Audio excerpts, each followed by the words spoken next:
உங்கள் வீட்டில் நாய் இருக்கிறதா? அப்படியானால் உங்களுக்கு வரக்கூடிய 7 விதமான புதிய நோய்கள் பற்றி மருத்துவத்துறை எச்சரித்துள்ளது.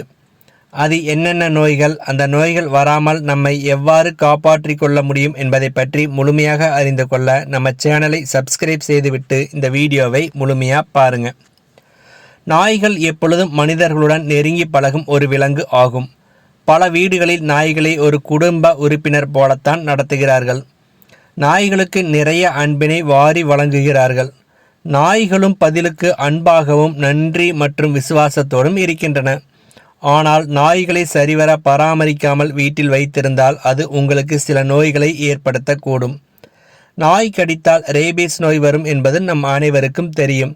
அது மட்டுமல்லாமல் நாய்கள் மூலம் பரவும் சில நோய்களை பற்றியும் அறிந்து கொள்வது அவசியமாகும். முதலில் கேம்பிலோபாக்டீரியோசிஸ். சிறிய நாய்க்குட்டிகள் பெரும்பாலும் கேம்பினோபாக்டர் பாக்டீரியா தாக்குதலுக்கு ஆளாகின்றன.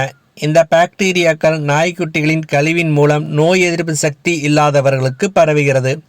நாய்க்குட்டிகளுடன் விளையாடும் சிறுவர்கள் முதன்மையாக நோய் தாக்குதலுக்கு ஆளாகிறார்கள். இவர்களுக்கு காய்ச்சல், வயிற்றுவலி, வயிற்றுப்போக்கு போன்ற அறிகுறிகள் காணப்படும். அடுத்து சால்மோனெலோசிஸ். பொதுவாக சால்மோனெலோசிஸ் பாக்டீரியா பழைய முட்டை மற்றும் நீண்ட நேரம் வைக்கப்பட்ட கோழிக்கறியில் தோன்றக்கூடியது. இது நாய்களின் உணவுத் தட்டுகள், கிண்ணங்கள் மூலம் பரவுகிறது. நாய்கள் பயன்படுத்திய உணவுப் பொருள்கள் மற்றும் தட்டுக்களை தொடும் பொழுது சால்மோனெல்லா தொற்று ஏற்படுகிறது. இந்த பாக்டீரியா தொற்றுக்கு ஆளாகும் மனிதர்களுக்கு தலைவலி, காய்ச்சல், வயிற்றுப்போக்கு, வயிற்று வலி ஆகியவை ஏற்படும். உடனடியாக கவனிக்காவிட்டால் உடல்நிலை மோசமாகும் அபாயம் இருக்கிறது.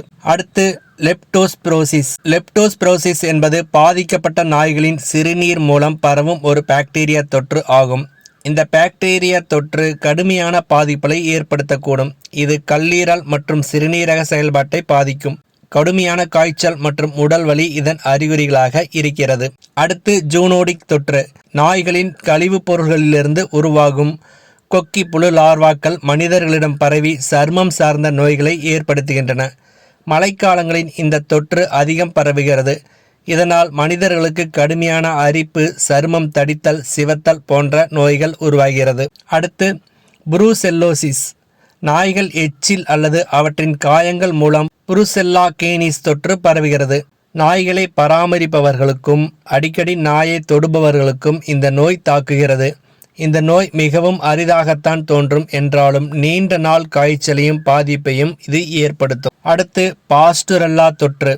நாய்களுடன் அடிக்கடி தொடர்பில் இருப்பவர்களுக்கு எளிதில் பாஸ்டுரெல்லா தொற்று பரவுகிறது. நாயின் பல் பட்டாலோ அல்லது நகக்கீரல் படுவதாலோ இது பரவுகிறது. இந்த வகை பாக்டீரியா விரைவாக மனிதர்களுக்கு பரவும் தன்மை கொண்டது.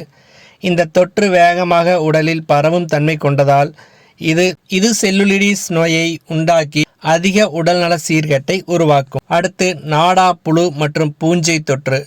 நாய்களின் கழிவுகளிலிருந்தும் அதன் மீது ஒட்டி உரசி பலவர்களுக்கு நாடா புழு மற்றும் பூஞ்சை தொற்று எளிதாக பரவுகிறது. நாடா புழு வயிற்று வலி, சரும பிரச்சனைகள், வைட்டமின் குறைபாடுகள் ஆகியவற்றை ஏற்படுத்தி மனிதர்களை பலவீனமாக்கும். பூஞ்சை தொற்று உடலில் படர்தாமரை உள்ளிட்ட பல தோல் வியாதிகளை உருவாக்குகிறது. இந்த மாதிரி வியாதிகளிடமிருந்து நம்மை எவ்வாறு காத்து கொள்ள வேண்டும் என்பதை பற்றி இப்பொழுது பார்க்கலாம்.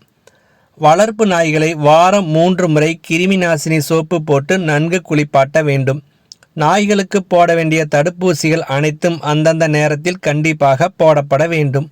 நாய்கள் உடலில் ஏதேனும் வாடை வந்தாலும், சிறிய தோல் நோய் போன்றவை ஏற்பட்டாலும் காலம் தாழ்த்தாமல் உடனடியாக அதற்குரிய மருத்துவத்தை பார்க்க வேண்டும். நாய்களை எப்பொழுதும் சுத்தமாக வைத்து கொள்ள வேண்டும். அடிக்கடி நாய்களுக்கு ஏதேனும் நோய் தொற்று ஏற்பட்டுள்ளதா என்பதை கண்காணிக்க வேண்டும். நாய்களை தொடும் பொழுது கையுறைகளை அணிய வேண்டும். நாய்களை தொட்ட பின் கிருமி நாசினி சோப்பு போட்டு நன்கு கை கால்களை கழுவ வேண்டும். நோய் எதிர்ப்பு சக்தி குறைந்த மனிதர்களையும் முதியவர்களையும் சிறுவர்களையும் நாய்க்கு அருகில் செல்லாமல் பார்த்து கொள்ள வேண்டும். நன்றி, வணக்கம்.